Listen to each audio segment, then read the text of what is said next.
भामा शाह जो उस समय के एक बहुत बड़े व्यापारी थे, उन्होंने अपना सब कुछ निछावर कर दिया था अपने देश के आन बान शान के लिए। व्यापारी तो वो भामा शाह है। सही बात। अपना सब चीज निछावर करने को हम लोग तैयार हैं और कर रहे हैं, लेकिन कम से कम ये जो अधिकारी हमारे ऊपर एक ठप्पा लगा रहे हैं कि आप चोर हैं, तो व्यापारी चोर नहीं है, व्यापारी भामा शाह है। व्यापारी वो टोडरमल है जिसने 2 साहिबजादे थे, उनके लिए अपनी संपत्ति बिछा दी और उनका अंतिम संस्कार। अक्षय सर, ऐसी क्या मजबूरी बन गई थी आपकी उस दिन कि आपको कपड़े उतारने थे? देखिए भाई साहब, जब अधिकारियों से रेगुलर बात हुई हम लोगों की, बात होने के बाद भी वो नहीं माने। जो कानूनी बात थी, कानूनी बात उन्हें दिखाई गई, उसको नहीं माने। हाई कोर्ट सुप्रीम कोर्ट की रूलिंग को वो नहीं माने और निवेदन करने पर, हाथ जोड़ने पर भी वो नहीं माने। मुझे ऐसा लगा कहीं ना कहीं कि अब बहुत हो गया, अब मैं पैसे मेरे पास है नहीं इन्हें देने के लिए, क्योंकि मैं गलत नहीं हूँ और मैं यहाँ पर अपने वस्त्रों का त्याग करता हूँ और अनशन के लिए यहाँ बैठ जाता हूँ। अगर मेरी गाड़ी नहीं छूटेगी, चाहे मुझे ये जीवन ही त्यागना पड़े, मैं त्यागूंगा, लेकिन मैं कोई भी गलत चीज में भागीदार नहीं। नमस्कार दोस्तों, तो स्वागत है आपका एक और मजेदार पॉडकास्ट में। तो आज हमारे साथ जो गेस्ट हैं उनका नाम है अक्षय जैन अरिहंत, जो कि समस्या लेकर आए हैं व्यापारियों की। क्योंकि सर की अभी एक वीडियो वायरल हुई थी जीएसटी डिपार्टमेंट में, जिसमें सर ने अपने वस्त्र उतार दिए थे और सर दिगंबर बन गए थे उस टाइम के लिए, कुछ समय के लिए। वैसे दिगंबर बनना आसान तो नहीं है, क्योंकि दिगंबर वो होते हैं जो अंबर से भी ऊपर हैं। तो सर आज हमें बताएंगे कि व्यापारियों को एक्चुअल में क्या प्रॉब्लम चल रही है in India, in Ghaziabad, in UP, in globe.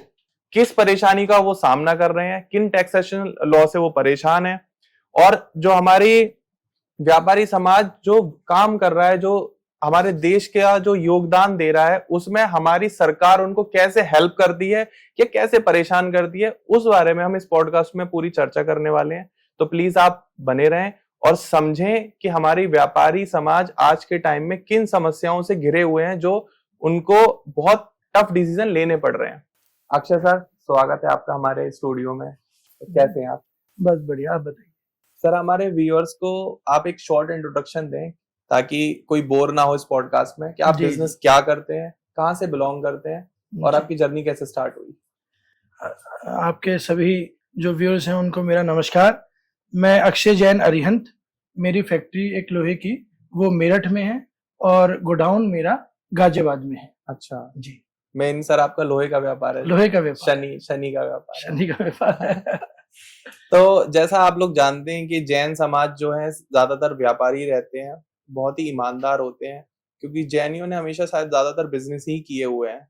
तो अक्षय जैन जी सर उसी गढ़ से आते हैं, लोहे का व्यापार करते हैं। सर की मेरठ में फैक्ट्री है और गाजियाबाद में गोडाउन है, और रिसेंट में सर का भी केस हुआ था जिसमें सर काफी वायरल हुए हैं। तो आप उस बारे में चर्चा करते हैं सर कि वो केस क्या था, एक्चुअल में क्या कहानी है वो।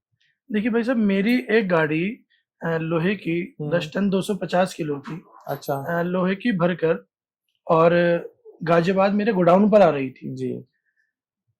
रास्ते में उस गाड़ी का आरटीओ ने ओवरलोड होने के कारण एक चालान काट दिया, ठीक है, जिसको ड्राइवर ने शाम तक अगले दिन भुगता। जी।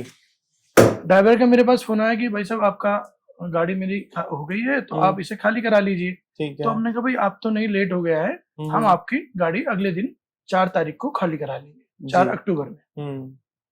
अब इसी दौरान सुबह 6 बजे 5:30 बजे के अनुमान से एक सचल दल की इकाई के असिस्टेंट कमिश्नर अंतरिक्ष जी वहां पर आते हैं जी, और वो गाड़ी को देखते हैं, गाड़ी को वो अपने साथ ले जाते हैं। और ड्राइवर से उन्होंने ये कहा कि आप मालिक से बोल दीजिए कि 2 बजे आके मेरे से वो मिल लेंगे। ठीक है।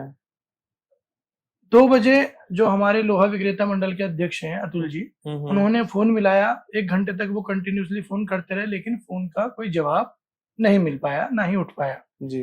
3 बजे करीब जो है अधिकारी का फोन उठा, तो हमारे जो अध्यक्ष हैं उन्होंने कहा भाई गाड़ी आपने पकड़ी है, उसमें कोई समस्या हो तो बताइए। तो वो बोले कि साहब आप व्यापारी को भेज दीजिए, मैं समस्या उन्हें ही बताऊंगा।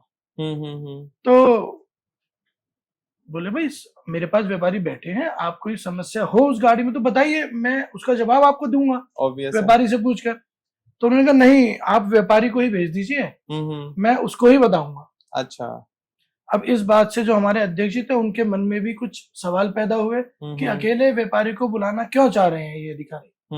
तो खैर अध्यक्ष जी और हम लोग सब लोग वहां चले गए लगभग 3:30 बजे के आसपास, मोहन नगर चेक पोस्ट पर जी। तो वहां जाने के बाद जब अधिकारी से बातचीत हुई तो उन्होंने कहा सबसे पहले तो कि साहब आपका जो चालान है उस पे साइज मेंशन नहीं हुए हुए। अच्छा। तो हमने कहा भाई साहब हमारा तो जो मटेरियल है वो लोहा है, लोहा वजन से बिकता है, तो इसके अंदर वजन लिखा है, रेट लिखा है, उस लोहे के जो HSN कोड है वो उसके अंदर लिखा है और जो प्रोडक्ट का नाम है ब्राइट बार वो लिखा हुआ है। ठीक है। तो इसके अंदर हमें साइज मेंशन करने की आवश्यकता है ही नहीं। तो उसके बाद बोलते हैं कि साहब इसके अंदर आपकी कांटा पर्ची भी नहीं है। मैंने कहा साहब जब हमारे अपने कांटे पे माल तुला है ये फैक्ट्री पे तो उसमें से कांटा पर्ची तो नहीं निकलती है, वो तो हम लोग क्योंकि अपने यहाँ ही जा रहा है, अगर यही माल किसी कस्टमर के यहाँ जा रहा होता तो वो प्रॉपर एक सीक्वेंस में जाता है, कांटा पर्ची भी होती है, सब चीजें होती है, लेकिन क्योंकि अपने यहाँ से ट्रांसफर हो रहा है तो मैंने कहा आपको कोई शक है तो आप उसका कांटा करा लीजिए, आपको कोई शक है कि ये ज्यादा है या कम है मटेरियल। तो खैर उस बात को भी उन्होंने एक तरीके से डिनाई करा कि नहीं देखिए जी, धारा 129 के अंतर्गत हम तो अपना विवेक का इस्तेमाल करते हुए आपके ऊपर 36% की पेनल्टी लगाएंगे जो कि लगभग 1,90,95,000 बैठती है। क्या? और माल कितने का था? माल लगभग वो 6 लाख के अंदाज के था जी। 6 लाख के माल में 2 लाख की पेनल्टी? 2 लाख की मोटा मोटा पेनल्टी उन्होंने कहा हमसे लगाने की। तब हमने कहा साहब आप एक अधिकारी हैं तो आप विवेक का इस्तेमाल तो कर रहे हैं, लेकिन विवेक का इस्तेमाल थोड़ा देख के करिए कि क्या इस केस के अंदर टैक्स चोरी की इंटेंशन है। बोले नहीं जी हमने कब कहा टैक्स चोरी की इंटेंशन है।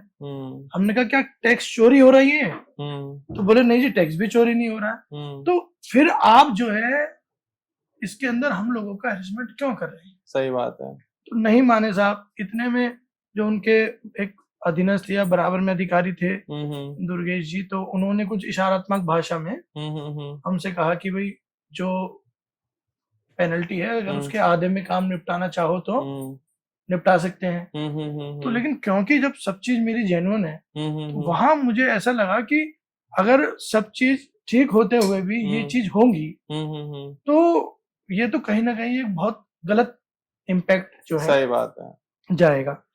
तब जब वो नहीं माने आखिरकार, और मेरे पास कोई रास्ता नहीं था, मैं कोई नेता नहीं, मैं कोई अभिनेता नहीं, मैं अपनी बात किससे कहूँ। सही बात है।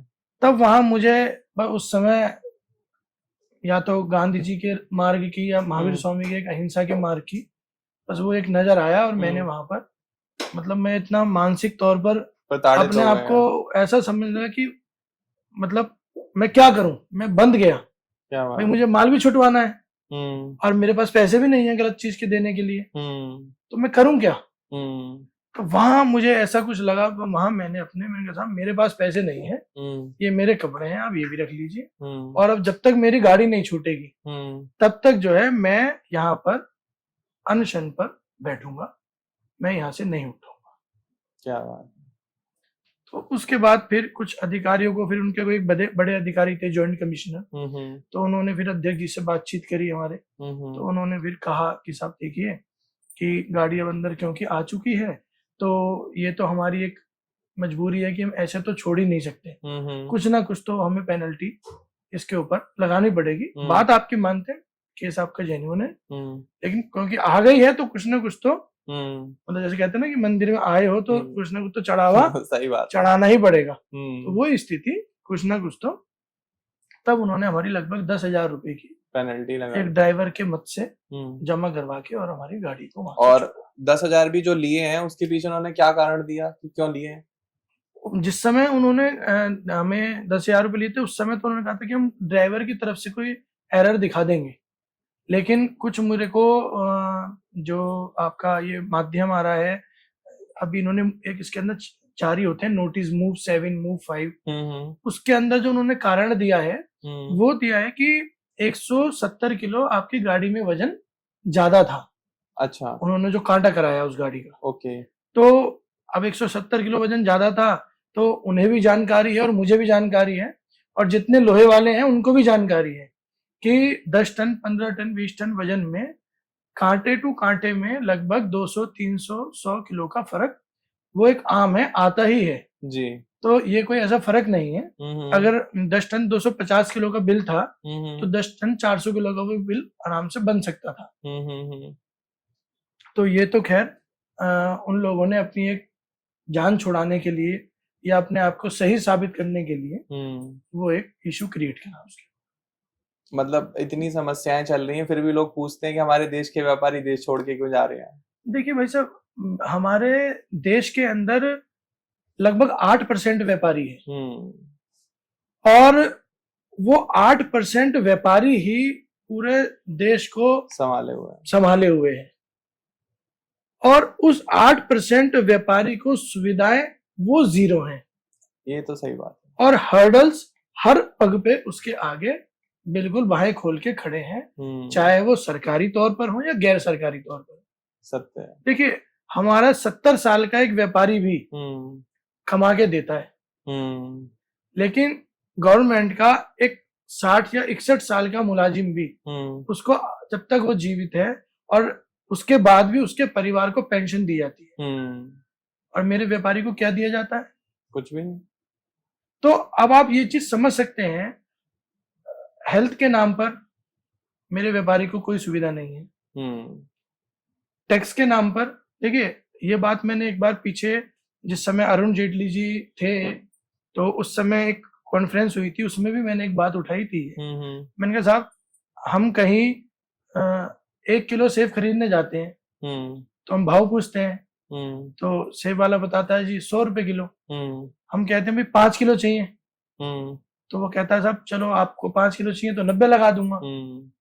वहीं हम उससे कहें कि भाई हमें जो है 20 किलो सेब चाहिए तो वो कहता है 20 किलो लोगे तो ठीक है, फिर मैं आपको 80 रुपए लगा दूंगा। तो यानी कि जब क्वांटिटी बढ़ती है तो कहीं ना कहीं रिलैक्सेशन मिलता है। यहाँ क्या प्रावधान है कि आप 2.5 लाख कमाते हैं तो फ्री, 5 लाख कमाते हैं उस पर ज्यादा टैक्स, 10 लाख कमाते हैं उस पर और ज्यादा, 20 कमाते हैं उस पर और ज्यादा और 30 कमाते हैं उस पर और ज्यादा। तो व्यापारी के मन में एक उत्साह ही नहीं है कि मैं क्यों करूं ज्यादा, किसके लिए करूं, क्योंकि मुझे तो करना है और दे देना है। और सबसे बड़ी बात इसके अंदर यह है कि व्यापारी देने को भी तैयार है और दे भी रहा है, लेकिन कहीं ना कहीं उसको कुछ सुविधाएं तो मिले। सही बात है। उसके लिए सरकारी दफ्तर हो, स्वास्थ्य हो, शिक्षा हो, उस जगह पर जाके उसको एक सुविधाएं तो मिले, उसके साथ एक ट्रीटमेंट तो ऐसा हो कि ये हमारा भामाशाह है। जैसे जिस समय लड़ना था महाराणा प्रताप को अकबर से और वो अपने राज्य से ही निर्वासित हो गए थे, तो भामाशाह जो उस समय के एक बहुत बड़े व्यापारी थे, उन्होंने अपना सब कुछ निछावर कर दिया था अपने देश के आन बान शान के लिए। तो व्यापारी तो वो भामाशाह है। सही बात। अपना सब कुछ निछावर करने को हम लोग तैयार हैं और कर रहे हैं, लेकिन कम से कम ये जो अधिकारी हमारे ऊपर एक ठप्पा लगा रहे हैं कि आप चोर हैं, तो व्यापारी चोर नहीं है, व्यापारी भामाशाह है। व्यापारी वो टोडरमल है जिसने जो 2 साहिबजादे थे उनके लिए अपनी संपत्ति बिछा दी और उनका अंतिम संस्कार करा। तो व्यापारी तो हर जगह अग्रणी स्थान में है और हर जगह अपना सर्वस्व न्यौछावर करने को तैयार है, लेकिन आप कुछ व्यवस्था तो दीजिए। सही बात है। हमारे पॉडकास्ट में ही आए थे, वो गवर्नमेंट ऑफिशियल्स थे जी। तो उन्होंने मुझे बताया कि ध्रुव व्यापारी क्या करते हैं कि जैसे अब किसी का मान लीजिए बिस्किट का व्यापार है जी। तो उसके पास कोई सामान लेने जाएगा बिस्किट के, भाई मुझे 10 लाख रुपए का बिस्किट दे दो, तो वो उसको बिस्किट दे देगा कैश में, ठीक है, और उससे पैसे ले लेगा। अब उसने वो बिस्किट तो कैश में उसे बेच दिया और उसको बोल देगा कि भाई तुम्हारा बस 2% 3% टैक्स लगेगा, बाकी का टैक्स नहीं लगेगा, आप कैश में पेमेंट कर दो, मैं छुड़ा दूंगा। ठीक है, तो वो उसको धीरे से माल कैश में निकाल देगा। अब अकाउंट्स में तो उसका माल रह गया।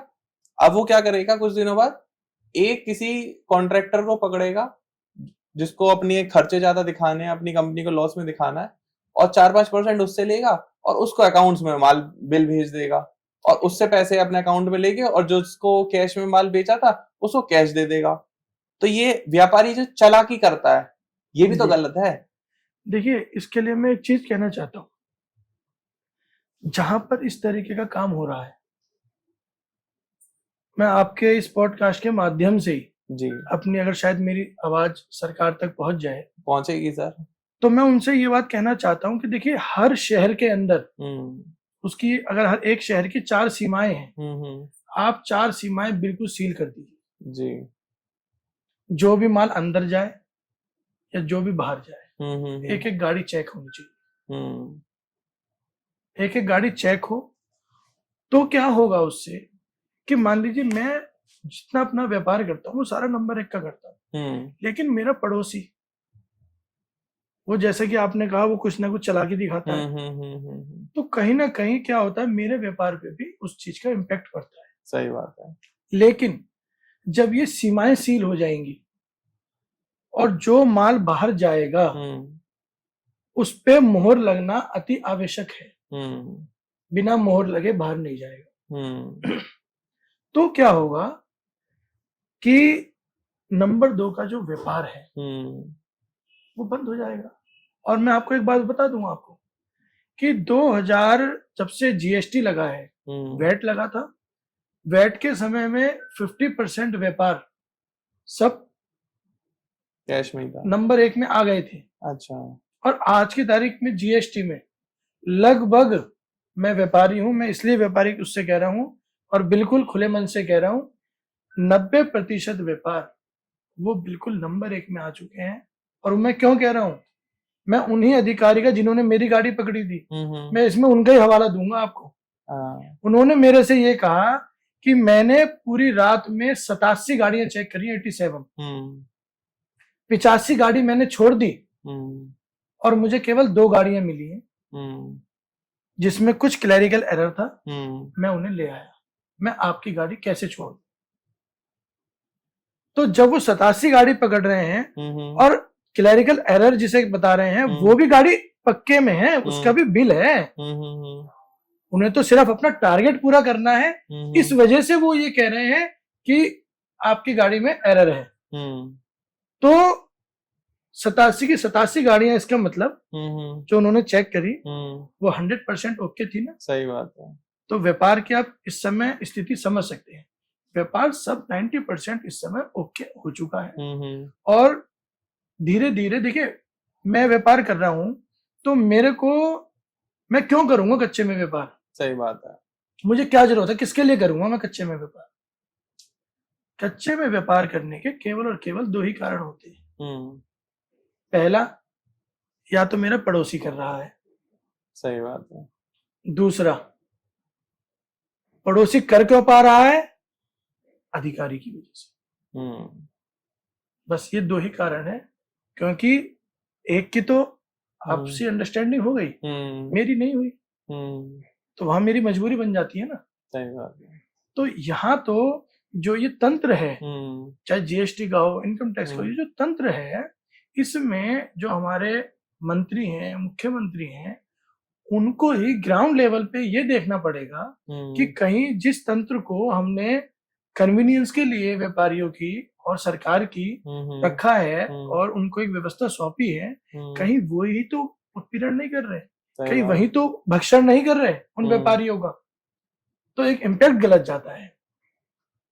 जो व्यापार का जो चक्रव्यूह है, जो ये टैक्स का चक्रव्यूह है, उसको भेद पाना तो वैसे बहुत ही मुश्किल हो चुका है आज के टाइम में, क्योंकि आए दिन नए लॉज, नए कानून आते रहते हैं। व्यापारियों को इसके बारे में कोई पता तो रहता नहीं, खबर होती नहीं है। ठीक बात। उनको जब पेनल्टी लगती है, उनको बताया जाता है कि इसलिए चीज की पेनल्टी लग गई, कहता है अच्छा ये भी लॉ होता है, वो भी लॉ होता है।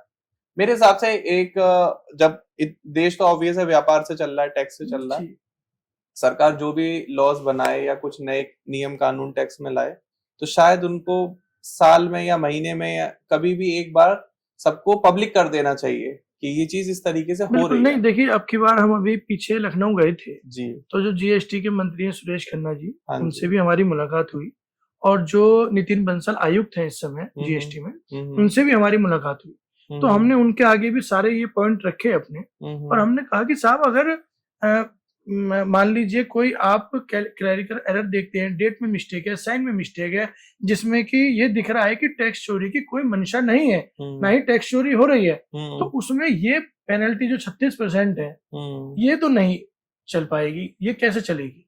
क्योंकि 36% पेनल्टी जब लग जाती है, फिर उस पेनल्टी को छुटवाने के लिए डबल 18% खर्च करना पड़ता है। तो हमने कहा कि साहब इसमें आप कोई ऐसा प्रावधान रख दीजिए कि मान लीजिए कोई 1 लाख रुपए से नीचे का बिल है, उस पर 500 रुपए, कोई क्लरिकल मिस्टेक है, वो 500 रुपए का एक चालान कट गया, वो नॉन रिफंडेबल है। उससे ऊपर का बिल है, 2 लाख तक का बिल है, 3 लाख तक 1,000 रुपए का चालान, फिर 2,000 का चालान, उससे क्या है कि चालान भी कट गया, रेवेन्यू भी कलेक्शन हो गया। दूसरी बात, जो व्यापारी है वो भी ध्यान रखेगा कि मेरे को अपनी जो भी कागज है वो बिल्कुल जिम्मेदारी से एक बार चेक करके, लेकिन कहीं ना कहीं जब इतनी बड़ी मोटी पेनल्टी लग जाती है तो वो एक पेनल्टी ना होकर वो एक हैरेसमेंट का रूप ले लेती है। सही बात। और फिर कहीं ना कहीं उस चीज में व्यापारी समाज अपने आप को बहुत ही ठगा हुआ महसूस करता है। और जो धारा 129 है, इसका भी हमने जिगर आयुक्त महोदय से किया था, और उसमें उन्होंने हमारी बात को माना भी कि बोले नहीं आप ठीक कह रहे हैं, धारा 129 में जो है कुछ खामियां हैं और बहुत जल्दी हम उन्हें भी ठीक करने के प्रयास में हैं कि उन्हें भी हम ठीक करेंगे। और हमने तीसरा पॉइंट उनके आगे ये रखा था कि क्योंकि जो भी नए कानून डिवाइडेड चेंजेस होते हैं तो उसमें मीटिंग वगैरह नहीं होती व्यापारियों के साथ, तो एक खुले मन से जो है अधिकारी व्यापारियों के साथ सामंजस्य बिठा के और एक मीटिंग करें। तो ये बात उन्होंने मानी और हाथों हाथ उसे नोट भी करा और आगे उसे कन्वे भी करा, इम्प्लीमेंट भी करा। जी। मतलब लखनऊ तक आवाज पहुंच चुकी है आपकी, कह तो सकते हैं कि लखनऊ तक आवाज पहुंचे, लेकिन देखिए ये मामला केवल उत्तर प्रदेश का नहीं है, पूरे देश का है। ये मामला पूरे देश का है, क्योंकि जो ये वीडियो वायरल हुई थी तो ये वीडियो मेरे कपड़े उतारने से वायरल नहीं हुई थी। ये हर व्यापारी जो इस उत्पीड़नात्मक कार्रवाई से अपने आप को ठगा हुआ महसूस कर रहा है, वो कहीं ना कहीं मेरे अंदर अपने आप को देख रहा था। सही बात। और उसकी पीड़ा वायरल हो रही थी, तो इसलिए मेरे पास गुजरात से भी फोन आए, मेरे पास कलकत्ता से भी फोन आए, मेरे पास MP से फोन आए हैं, पटना से फोन आए हैं, आपका इधर उत्तराखंड से मेरे पास फोन आए हैं। तो चारों तरफ से मेरे पास फोन आ रहे हैं, और इसमें हम भी ये एक चल रही है कार्रवाई हम लोगों की भी कि हम ये सोच रहे हैं कि एक ऐसा संगठन जो कि भारत लेवल का संगठन हो, बिल्कुल, और उसकी हम लोग प्रयास कर रहे हैं कि एक ऐसा संगठन का निर्माण किया जाए जो हर प्रदेश में, हर जिले में, हर महानगर में, हर जिला पंचायत में अपनी आवाज को मुखरता से जो सरकारी अधिकारी हैं या सरकार के सामने उठा सके और उसका निस्तारण भी करवा सके व्यापारी के साथ। नहीं होना भी चाहिए। मतलब आप समझ सकते हैं कि कोई अपने कपड़े कब उतारता है, जब वो बिल्कुल आखिरी हद तक मजबूर हो चुका होता है, जब उसे कुछ समझ में नहीं आ रहा कि एक वेल डू फैमिली से व्यापारी जो लाखों करोड़ों रुपए का टैक्स देता है हर साल अपने देश को, जो अपना योगदान भी दे रहा है 4 पैसे कमाने के लिए, ऐसा तो है नहीं कि उनकी अपनी स्वेच्छा है। भाई व्यापारी देश व्यापार नहीं करेगा तो देश किससे चलेगा? अगर आपको वो वहां कपड़े उतारने पड़ रहे हैं तो मतलब आपने हार तो नहीं मानी आखिरी मौके तक कि नहीं यार चलो अब ये भी करके देख लेता हूँ लास्ट में। लेकिन हमारा भी क्या कहते हैं एक दायित्व बनता है, एक रिस्पॉन्सिबिलिटी बनती है कि चाहे वो किसी भी तरीके से हो कि आपकी जो आवाज है वो आगे तक जाए। मैं भी कोशिश करूंगा, जो मेरे कॉन्टेक्ट्स अच्छे हैं, कि मैं आपकी इस बात को उन तक पहुंचाऊं कि देखिए ऐसा भी हो रहा है। और मतलब हमारे मुख्यमंत्री जी को भी इस चीज पे सोचना चाहिए कि लोग हमारे यहाँ जब सोचो एक इंसान एक अधिकारी ऑफिस में कपड़े उतारने के उस पर आ चुका है तो बहुत अभी हमारा स्तर बहुत डाउन है। बिल्कुल, कानून का, लॉ का, इंडियन पैनल बिल्कुल जो लॉ है, हमारा टैक्सेशन लॉ है, तो इस पर बहुत काम करने की भी जरूरत है। क्योंकि जब पेनल्टी लग जाती है एक व्यापारी के ऊपर तो वो ऐसा नहीं 1 या 2 दिन में खत्म हो जाती, शायद उसमें काफी समय लगता है। उसमें लगभग 6 महीने से 1 साल का समय लग जाता है। 1 साल का, बिल्कुल, उस पेनल्टी को क्या कहते हैं वापस लेने में। जी जी जी, क्योंकि अधिकारी का है क्या ना कि देखिए कुछ अंदर की बातें हैं, बताता हूँ मैं छोटे से, खुल के बोलिए, कोई टेंशन नहीं है। जो कोई इस तरीके का व्यापार कर रहे हैं जिसका बिल ही नहीं है, अच्छा, उन गाड़ियों को पकड़ना चाहिए। हम्म, उनको तो छोड़ा जा रहा है सुविधा शुल्क लेकर। हाँ, और जिन गाड़ियों में छोटी छोटी कोई भी मिस्टेक है, क्लैरिकल जिनकी ऐसे। कोई वैल्यू नहीं है उन मिस्टेक्स की, क्योंकि सरकार का मोटिव ये है कि टैक्स चोरी नहीं होना चाहिए बेसिकली। तो जहां टैक्स चोरी हो रहा है वहां सुविधा शुल्क लिया जा रहा है, जहां टैक्स चोरी नहीं हो रहा है वहां पेनल्टी काटी जा रही है। और उस पेनल्टी के लिए क्या कहा जाता है उस व्यापारी से कि आप जब अपील में जाएंगे तो आप ओके हैं, आपकी गाड़ी छूट जाएगी, आपकी जो पेनल्टी आप जमा कराएंगे वो छूट जाएगी। उसके बाद जब वो व्यापारी अपील में जाता है तो वहां उससे कहा जाता है साहब आपकी 1 लाख रुपए की अपील है, आपके 50,000 रुपए का खर्चा आ जाएगा इसके अंदर। अब भाई साहब व्यापारी तो एक मतलब गाय तो है, दूध तो उसे देना ही है, लेकिन कम से कम ऐसा तो ना हो कि आने जाने वाला ऐरा गहरा नत्थु गहरा कोई आए उसे पवास जाए। और वो जो 1 साल के समय के लिए वो जो पैसा ब्लॉक रहता है उसका कोई एडवांटेज, कोई इसकी ब्याज नहीं, कुछ नहीं, वो कुछ नहीं मिलता है। लेकिन हाँ, कहीं ना कहीं एक इस चीज से एक चीज व्यापारियों को बेनिफिट मिला है, आपके माध्यम से मैं बताना चाहता हूँ। वैसे तो काफी जगह फैला भी दिया है उसे। नितिन बंसल जो आयुक्त हैं उनकी तरफ से एक नोटिफिकेशन जारी हुई है। उसमें ये मैं अपनी और व्यापारियों की जीत के तौर पर देख रहा हूँ। उसमें एक नोटिफिकेशन जारी हुआ। पहले क्या होता था कि मान लीजिए कोई नोटिस जारी हुआ व्यापारी को, उसमें व्यापारी उपस्थित नहीं हो पाया किसी कारणवश या उसको सूचना नहीं मिल पाई, तो एक्स पार्टी केस कर दिया करते थे अधिकारी, और एक्स पार्टी केस करके उस पर 50 लाख 60 लाख 70 लाख जिस हिसाब से उसकी टर्नओवर है उस पर पेनल्टी लगाते थे, और उसके बाद उसके जो खाते थे वो सीज कर देते थे। अच्छा, तो वहां एकदम व्यापारी का सारा जो पैसा था वो सब स्टक हो जाता था। अब इसके अंदर बदलाव आया है, और बदलाव ये आया है कि अब एक्स पार्टी केस भी अगर हो जाएगा तो उसके बाद व्यापारियों को अपील के लिए समय दिया जाएगा। फिर व्यापारी अपील करेगा, अपील करने में जब उसका केस फाइनल हो जाएगा, फाइनल होने के बाद फिर उसको अगर वो गिल्टी है तो उसको पेनल्टी जमा कराने का समय दिया जाएगा, और गिल्टी नहीं है तो कोई दिक्कत नहीं है। और उस समय सीमा के अंदर अगर वो अपनी पेनल्टी जमा कराता है तो ठीक, नहीं कराता है तब उस दशा में उसका खाते को सीज किया जाएगा। सही बात। तो वो जो एक चीज जीत के तौर पर देख रहे हैं अपनी, वो ये है कि अब जो एक तुरंत कार्रवाई बिल्कुल चोर मानते हुए या ठग मानते हुए एकदम करी जाती थी व्यापारी के ऊपर, कम से कम उसमें कुछ चेंज हुआ है, बदलाव आया है। और देखिए कहीं ना कहीं क्या होता है कि जैसे मैंने एक आवाज उठाई तो एक आ गई साहब ये तो बीजेपी के आदमी नहीं है ये तो किसी और पार्टी से जुड़े हुए हैं। हाँ जी, ठीक है ना। तो देखिए एक बात सुनिए, बीजेपी आ जाए मैं तब भी टैक्स दूंगा, सपा आ जाए मैं तब भी टैक्स दूंगा, बसपा आ जाए तब भी दूंगा, रालोद आ जाए, आम आदमी पार्टी आ जाए, टीएमसी डीएमके कोई पार्टी आ जाए, कांग्रेस रह गई तो टैक्स तो मुझे सबको देना है, ऐसा थोड़ी है। ये तो एक निजी विचार होते हैं सबके अपने अपने, कौन किसको सपोर्ट करता है वो नहीं करता।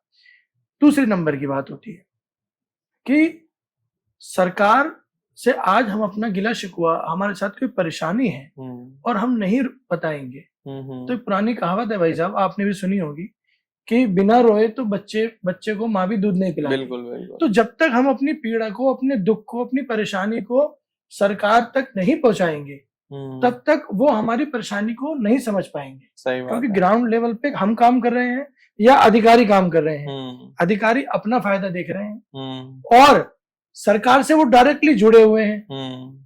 तो अगर मेरे बारे में सरकार को जांच करानी है तो उन्हीं अधिकारियों से करानी है। अब वो अधिकारी का फेवर लेते हैं, तो मेरे बारे में वहां क्या रिपोर्ट देंगे जाके। सही बात है। तो इसलिए मैं जो लखनऊ गया तो मेरे से पूछी भी सुरेश खन्ना जी ने, ब्रजेश पाठक जी ने कि आपके यहाँ आने का मकसद क्या है। मैंने कहा जी मेरा आने का मकसद ये है कि आपने एक पक्ष तो सुन लिया, दूसरा पक्ष तो आपने सुना ही नहीं। तो आपने तो अपने मन में एक धारणा बना ली कि ये व्यापारी ऐसा है और इसने ये जानबूझ के करा है। तो आप बताइए, आपने भी वीडियो देखी होगी, क्या वो ऐसा लग रहा है कि कोई जानबूझ के किया हुआ है? क्या मैंने कही थी मेरी गाड़ी पकड़ के ले जाओ? और वहां पर जाने के बाद भी जब मैंने अपने एडवोकेट से बात करी तो मैंने 10 सुप्रीम कोर्ट और हाई कोर्ट की धाराएं अधिकारी को दिखाई, जिसमें हाई कोर्ट और सुप्रीम कोर्ट की रूलिंग है, क्योंकि उन्होंने मेरे से ये भी कहा था कि आपका ई-वे बिल एक्सपायर हो गया है, जिसका कारण भी मैंने उन्हें बता दिया, लेकिन वो नहीं माने। तब मैंने उन्हें वो रूलिंग भी दिखाई कि मैंने कहा साहब देखिए, मेरे जो एडवोकेट है उन्होंने ये रूलिंग भी भेजी है कि अगर आपकी गाड़ी का ई-वे बिल एक्सपायर भी हो गया है और टैक्स चोरी की आपकी कोई इंटेंशन नहीं है तो आपकी पेनल्टी नहीं काटी जाएगी। उसके बाद भी वो अधिकारी नहीं मान रहे। तो अब आप मुझे बताइए कि कानून को नहीं मान रहे, आपसी जो हमारा व्यापारियों का अधिकारियों का व्यवहार होता है उसको नहीं मान रहे, तो मेरे पास बचता क्या है करने के लिए? सही बात। मैं वहां से उठ के एक गाड़ी छुटवाने के लिए मुख्यमंत्री जी के पास तो जाऊंगा नहीं। सही बात है। तो वहां जब मैंने अपने आप को इस तरीके का महसूस करा तो सब चीजें हुई। तो अब तो देखिए, मेरा तो आपके माध्यम से व्यापारी समाज से यही कहना है कि देखिए, हम लोग हर पार्टी में हैं, सही बात, और हर पार्टी को सपोर्ट करते हैं, लेकिन कहीं अन्याय, अव्यवस्था, शोषण, उत्पीड़न हमारे साथ हो रहा है तो उसके लिए भी आवाज उठाना हमारा ही दायित्व है। सही बात है। और व्यापारियों में एक नारा चलता है और वो नारा बहुत सुंदर है कि कौम पार्टी कोई भी हो, पहले हम व्यापारी हैं। तो पहला धर्म कोई हमारा है तो वो व्यापार है, पहली जाति कोई हमारी है तो वो व्यापार है। तो अगर हमें व्यापार से समझौता करके कोई काम करना पड़ रहा है तो उसके लिए कहीं ना कहीं आप आगे आइए, और आप आगे नहीं आ सकते तो ऐसे व्यक्ति के साथ आगे आइए जो झंडा लेके आगे खड़ा हो। अक्षय सर, आपकी मैंने जो वीडियो वायरल हुई है उसमें मैंने देखा कि आप कुछ टारगेट की बात कह रहे हैं कि तुम लोगों का तो ये टारगेट है, तुम लोगों का वो टारगेट है। तो ये टारगेट वाली बात क्या है और कहाँ से आई है? जो टारगेट वाली आपने बात पूछी, तो देखिए, जब अधिकारियों से हमारी बात हो रही थी तो हम उन्हें बार बार समझाने का प्रयास कर रहे थे। तो उन्होंने कहा कि साहब नहीं, हमारे ऊपर तो 85 लाख रुपए का टारगेट है और वो हमें टारगेट पूरा करना ही है, आपकी हम गाड़ी छोड़ देंगे तो ऐसे कैसे काम चलेगा। सही बात है। तब हमने जो है ये कहा कि नहीं भाई साहब, देखिए, टारगेट आप पूरा करेंगे तो उन लोगों से पूरा करेंगे कि जो लोग गलत काम कर रहे हैं या नंबर 2 का काम कर रहे हैं, सही आदमी से थोड़ी टारगेट पूरा करेंगे आप। तो तब बोले, और हमने कहा कि साहब अगर टारगेट आपका नहीं भी पूरा होता है, चलिए, तो आप तो एक पीसीएस अधिकारी हैं, आपके ऊपर क्या फर्क पड़ना है उसका। सही बात है। तो बोले नहीं साहब, देखिए ऐसा होता है, अगर हम टारगेट पूरा नहीं करेंगे तो हमारे जो साथ के अधिकारी है वो तो आगे निकल जाएंगे और हम लोगों की रैंकिंग घट जाती है, हम लोगों का प्रमोशन रुक जाता है। तो भाई साहब देखिए, सरकार टारगेट देती है अधिकारियों को, इसलिए देती है ताकि वो दफ्तरों में ना बैठे रहें, सड़कों पे निकलकर जो गलत गाड़ियां हैं, गलत नंबर 2 के माल का आवागमन हो रहा है उसको कंट्रोल करने के लिए, ना कि उसके लिए जो सही है। सही बात है ना जी। तो इसमें उन अधिकारी ने उसका गलत मतलब निकाल दिया और अपने अनुसार उस टारगेट का वो मिसयूज कर रहे हैं। तो हर चीज के प्लस माइनस दोनों पॉइंट होते हैं। तो वहीं कोई अधिकारी उस चीज को अच्छे में देखता है, कोई अधिकारी उसको फायदे के रूप में देखता है अपने। तो उन सुनने में ये भी आया है कि उन अधिकारियों ने आपके ऊपर एफआईआर वगैरह भी करी है? जी जी, उन्होंने थाना साहिबाबाद में हमारे खिलाफ एफआईआर दर्ज कराई है।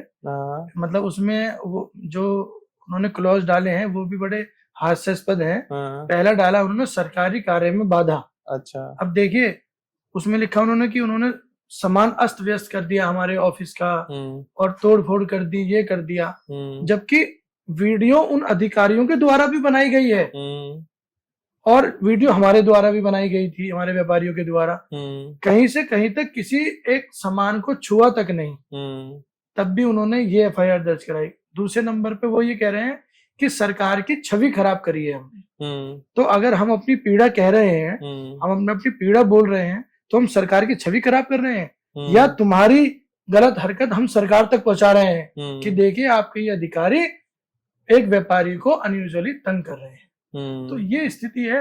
अब अपनी जान बचाने के लिए कुछ तो वो करेंगे। सही बात है, ये चीज है।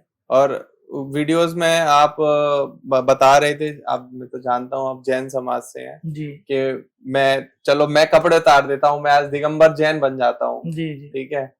तो वो क्या आपके दिमाग में उस टाइम पे क्या चल रहा था, क्या? नहीं देखिए, ऐसा है, मैंने दिगंबर शब्द का प्रयोग करा। हाँ, दरअसल में देखिए, दिगंबर तो वो है जो अंबर से भी ऊंचे हैं, सही बात है। और हम लोग तो जो वो चर्या पालते हैं, मुनि संत महाराज होते हैं, जो वो अपने जीवन जीने में और चर्या पालते हैं, इतने कठोर नियमों का पालन करते हैं, पूरे भारत में भ्रमण करते हैं, नंगे पैर और नंगे बदन, सर्दी गर्मी बरसात वो ऐसे ही रहते हैं। तो इतनी कठिन तपस्या, वो दिगंबर होते हैं। 24 घंटे में 48 घंटे में एक समय आहार और जल लेते हैं केवल, तो वो दिगंबर होते हैं। हम तो खैर उनके चरणों के नखून की धूल के बराबर भी नहीं है। सही बात है। बाकी ये है कि उस समय, क्योंकि मैं एक जैन समाज से आता हूँ, तो एक ये नंगा शब्द कहना अच्छा नहीं लगता, और निर्वस्त्र कहना वो मेरे उस समय आया नहीं मुंह में, तो वो मेरे मुंह से वो दिगंबर शब्द निकला, तो मैंने इसलिए उस दिगंबर शब्द का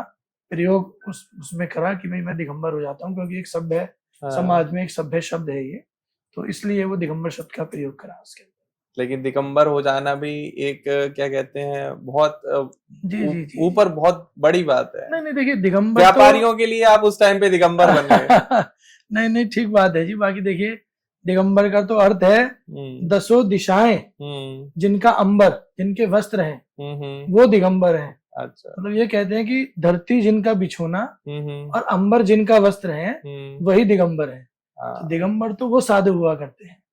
तो खैर, कहाँ वो दिगंबर और कहाँ हम छोटे से तुच्छ एक मानव है। देखो, पीड़ा तो क्या है कि सभी की है, जी। लेकिन कुछ ही लोगों में हिम्मत होती है उसके खिलाफ आवाज उठाने की।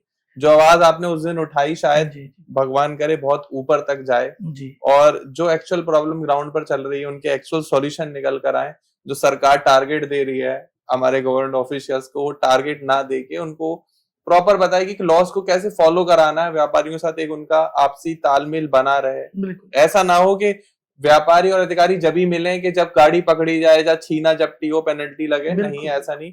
एक प्रेम भी होना चाहिए दोनों के बीच में कि नहीं भाई, आज कुछ नहीं, आओ बैठते हैं, समोसा खाते हैं, मिठाई खाते हैं। इसमें 2 पॉइंट रखूंगा मैं। आपने कहा कि कुछ ही लोग होते हैं जो बोल पाते हैं, तो देखिए, एक झाड़ का पेड़ होता है चने का। हाँ। तो उस चने के पेड़ में लाखों चने होते हैं। हाँ।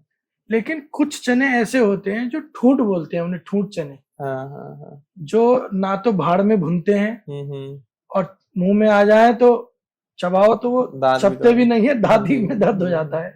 तो कुछ ठूंठे चने, तो कभी कभी बस ऐसा लगता है कि वो ठूंठा चना शायद मैं हूँ जो है इस पूरी प्रक्रिया के एक बीच में, एक दांतों के बीच में आ गया। और जो है, तो एक चीज तो ये, और दूसरा आपने अभी एक बात कही थी कि एक व्यवस्था अनुकूल चल सके, एक जो है कैसा रहे माहौल। तो देखिए, माहौल भाई साहब, हम लोगों को व्यापार करना है और निरंतर करना है। बस सरकार से, चाहे वो किसी भी प्रदेश की हो या केंद्र सरकार हो, सब सरकार हमारी है, किसी से हमारा द्वेष नहीं है, सब हमारे प्रिय हैं। सही बात है। और उनसे निवेदन मात्र इतना है कि सही को सही और गलत को गलत, बस इतना डिफरेंशिएट हो जाए तो व्यापारी के लिए आनंद आ जाए। सही बात। सही को गलत ना कहा जाए और गलत को सही ना कहा जाए।